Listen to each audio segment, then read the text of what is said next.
નમસ્કાર મારા યુવાન બેરોજગાર ભાઈ અને બહેનો, તમારા તરફથી જે રજૂઆતો મળી તેની પર મનોમંથન કર્યું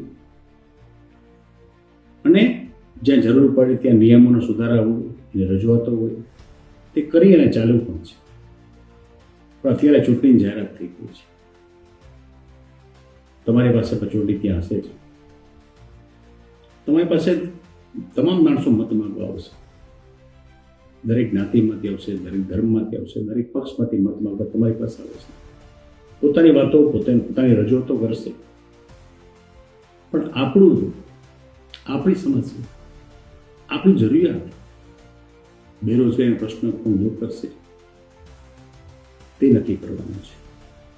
તો જ્યારે કોઈ ઉમેદવાર તમારી પાસે મત માંગવા આવે ત્યારે તમે કહેજો કે અમારો પ્રશ્ન અમે જ્યારે આવે, અમારી વાત બેરોજગારીની વાત આવે ત્યારે ભાઈ તમે અમારા ભેગા રહેશો, તમે તમારી જાત ભેગા રહેશો કે તમારા પક્ષ ભેગા રહેશો.